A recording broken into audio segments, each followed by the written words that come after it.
Hello, everyone. Welcome to the Transform Now podcast. I'm Michael Marchuk. And I'm Brad Hairston.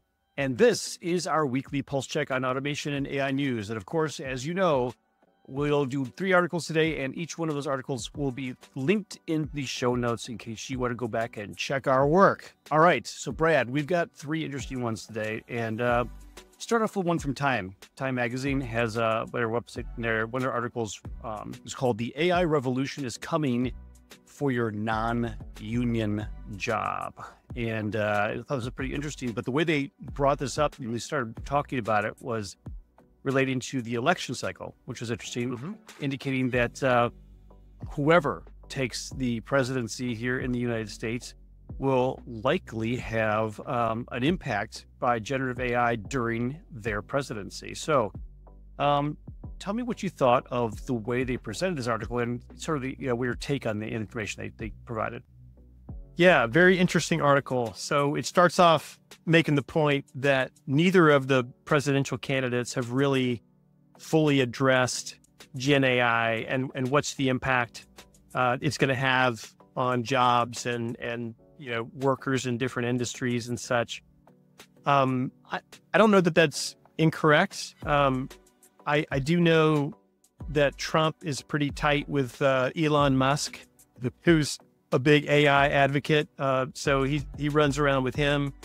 And I know Kamala Harris has also in the background been collaborating with the tech companies and trying to get them to agree to some safety standards that she can help usher in as part of her presidency if she wins.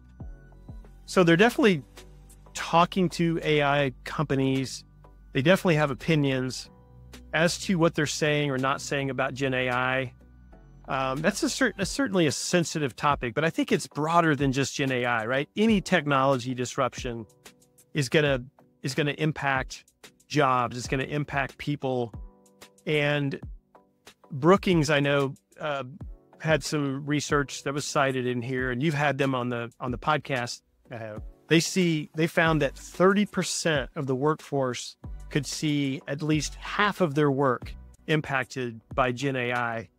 And more than 85% of workers see at least 10% of their task impacted. I don't view any of that as negative. I view it all as great. I think the percentages are way too low. I think they should be higher. I think, the real thrust of this article is not about any of that. It's about this idea that to have protection against the impacts of technology, including Gen AI, it's wise to be part of a union or have some type of employee representation. And no disrespect to our union colleagues. Lots of people out there that are part of unions, but I'm not sure I agree with that. I think certainly you have the ability to stand up against a lot of stuff in a more effective manner. We're seeing that with the longshoremen that we talked about last week, or maybe it was the week prior. They're on strike right now. So I think that's one example. The Hollywood writers went on strike. They're unionized. They came together and they were debating, or standing up against the use of AI in their industry. I think the difference between those two, if I could just take that real quick, is the longshoremen are saying they want a total ban on all automation, like across the board. I think that is just unreasonable. Doesn't make a lot of sense. I think we should pull all the electricity out of their Hairston through just to make sure that they actually have to lift all the containers. Ride to work in a horse and buggy because exactly. Innovation in and of itself is bad. So anyway, I think just pulling away from this, I don't agree that you have to be in a union to be safe from the impacts of automation and technology. I think it's going to impact all of us. It is impacting all of us. Even those of us that are in the tech industry, we're impacted as well. You and I were talking last week about some of the new technology that has emerged that may render us as podcast hosts obsolete, right? So we're all there for the taking, but I think it forces us to just think about the future. Where do we need to reskill? What new things do we need to learn how to do? How can we take advantage of all this technology innovation? So, I don't like the tone of the article. I don't like the idea that, okay, if you're white collar and you're not in a union, your job's probably going away. Not sure I believe that. Yeah, I would tend to agree that there's a negative bias in the article, certainly towards non-union members, and perhaps identifying the fact that, hey, at least the unions are protecting their workers. Reality is that, the protection, or at least what we've seen so far, has related to a pushback against any innovations or any technologies, which makes it very difficult, because I understand their union perspective, that they want to protect the union members' jobs. But in fact, if there was a connection between leveraging that technology and allowing the union members to have higher wages, I would imagine that their position would be very different. So they're not looking at maybe the real impact of this type of technology. They're simply pushing against something they don't necessarily understand, or they're pushing against them because they don't want change. And that's always a challenge when you get into these kind of environments. So again, interesting article, interesting perspective, and an interesting connection back to the whole presidential election. So that was interesting. Speaking of government, our next article is from Fed Scoop. Not that I'm a big reader of Fed Scoop, but this one had a very interesting article in it called CISA officials say that the AI tools need to have a human in the loop. And we've talked about this human in the loop kind of concept for a while. And actually, at this point here, we actually have a real Einstein who's talking about this. Her name is Lisa Einstein, who's the Cyber Agency's chief AI officer, and has talked about this, about her role in this. So, Brad, your thoughts? Yes. So Lisa Einstein, she is the Chief AI Officer for CISA. And let me just spell that out or explain that for the non-US listeners in our audience. And also those who aren't really, into the whole government acronym thing. Those people too. Now, I had never heard of this acronym either, but it's the Cybersecurity and Information Security Administration. So this is a government entity that is looking out for the government in terms of cyber attacks and what have you. And so the tone of the article is around cyber defense. That's really what she's responsible for. And she says that she is an advocate of AI in this realm, using AI to develop defenses against cyber attacks, to understand them, understand how they work and how they're being developed. All that being said, her biggest warning, which leads to the human in the loop, is that AI generated code is not perfect. You really do need a human in the loop aspect. You need humans to review it. That's the only way you can protect against code that has some type of hole in it that allows a cyber attack to happen. So we as a company have seen this ad nauseum with regard to Gen AI. So any of our customers that are using process orchestration or process automation or both, and they're starting to integrate Gen AI in those processes that are governed or automated, they have found that human in the loop is a very, very important aspect of that. It doesn't mean you have to human inspect every single thing out of a Gen AI process, but there are many cases when it makes sense. So I totally agree with her. I think she's preaching to the choir, so to speak. We agree with what she's saying. Probably the best part of the article, honestly, Michael, was at the very end. It has a quote from her. She says, "Just because you have an AI hammer doesn't mean that everything's a nail," right? Exactly. So we definitely agree with that too. We say all the time to our customers, just because you can automate everything, which you pretty much can now, doesn't mean you should automate it. You still need to pick the right processes, the right departments, focus on the things that are going to contribute to your corporate strategy. So I agree with her on all those points, and I think she's a great advocate for human in the loop. So we'll take it. Yes, I totally agree. And, it reminds you of the historical aspects of these things back in sort of some of the military operations that were back in the day, where perhaps the machines identified something that actually wasn't there, and only because there was a human involved to be able to stop an automatic reaction. This is kind of a good way to look at it too, that, depending on the scope of the automation and its responses, there could be something that could be very, innocuous, that could be automated. And if there's an error in it, it may not necessarily make that much of a difference. But then there's other things where, hey, we're setting out financial information or finances.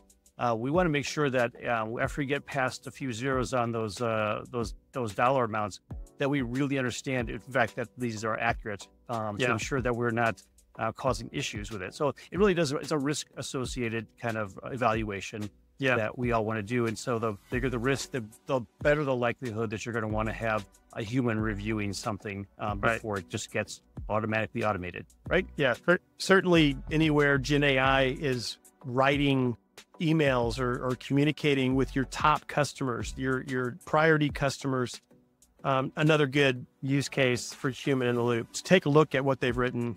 Most of the time it's going to be fine, but there may be certain situations where you want to change the language a little bit or make it a little bit more personal. But yeah, it always a good idea to consider where that can play a role. Absolutely. Absolutely. So our final article comes from the i6sigma.com website, talking about continuous improvement. So this is the article called "What Continuous Improvement Programs Should Consider as Organizations Embrace AI." So they kind of go through the whole concept of just generic AI, but the reality is a lot of time within this article, they're talking about generative AI as I consider it. As you know, there's a slight difference between them. We're not going to go over right now, but there is a difference between traditional AI and generative AI. But their ideas behind it sound like a lot like stuff we've been working on for our enterprise operating model. So I'll let you, give me an idea what you think about this article and maybe what connections you might see. Yeah, another publication that you'll probably never, run into me, reading it. Not a Lean Six Sigma, nor do I ever plan to be. I think it had its day, but it's a little bit of a dated methodology and practice. I'm making a lot of people mad right now by saying that all the black belts now are going to come get you. They're going to come find me. They're going to track me down. But the article makes 4 really good points. And I agree with every one of them. So I'll just go through these. So the first one is AI-driven initiatives should align to strategic priorities.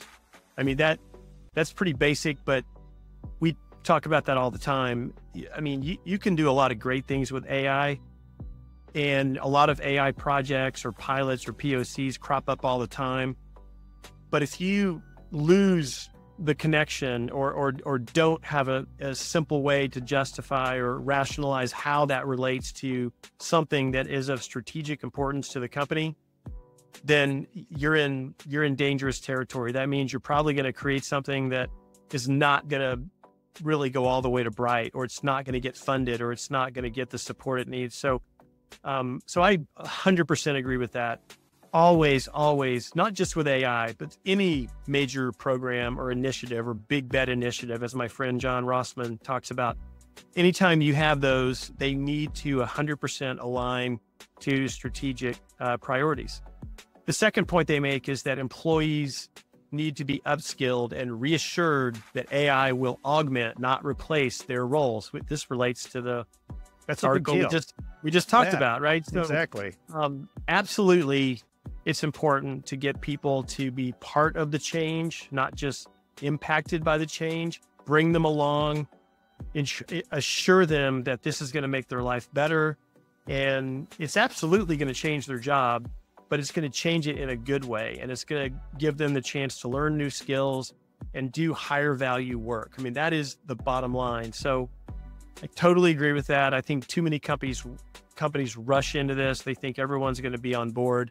But there's a lot of people that aren't speaking up, and there's a lot of anxiety, and many of those people may leave the company before it happens. So I think that's really good point. Third one, organizations must address ethical concerns with regard to AI. That, again, table stakes.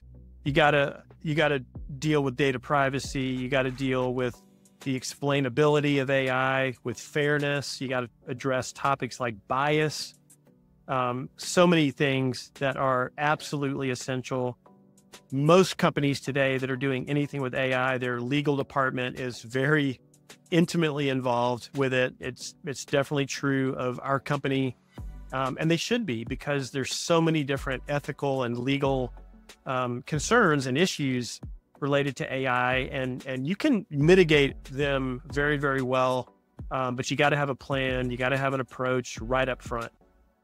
And then the final point from the article: continuous improvement programs must prioritize accurate data management and regular AI model monitoring, ensuring that AI systems learn from new data, adapt to changes, and provide reliable real-time insights. That's a mouthful, but I think what they're saying, which I agree with, you gotta care and feed for your AI models. They're not one and done.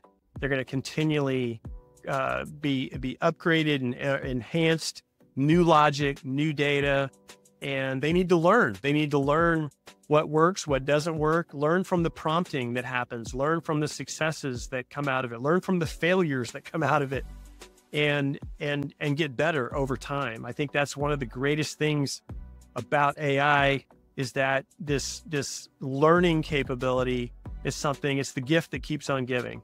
So it's going to get better. It's going to get better over time as it gets more data points and it learns more. And especially as companies embed their own data and bring that into the picture.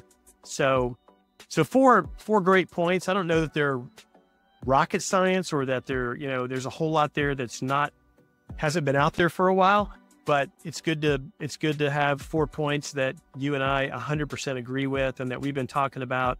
And as you said, they're built into our company's own methodology that we share with our customers and partners. So yeah, I'll leave it at that. What are your thoughts, Michael? Well, I think a couple of those points were very much along the lines of a cultural transformation in addition to the business transformation. Communications is key when it comes to these kinds of changes, because we're not simply, switching chairs around in the office for this stuff to happen. This is actually a true business transformation using technology. So we're doing digital transformation that is truly impacting the business. Within that, if you're not communicating and involving your folks that are going to be impacted, you're going to see the pushback. When they start to see perhaps the outcomes that will be beneficial for their own roles and their own career paths, there could be a whole lot of different story about how they look at the program going forward. So again, communicating where you're going about is just absolutely critical. And I think that's something they brought into account for these points. So I'm glad you brought those up. Very good. Well, that was our third article for today. We appreciate you guys joining us for our Pulse Check this week. And as you know, each week we do have new guests on that are not Brad and Mike, although we are talking to all of them, that help bring some other perspectives to help you with your digital transformation and business transformation programs. So if you haven't already done it, please subscribe so you get access to all the stuff as soon as we release it. We really appreciate it. And we will see you all next week.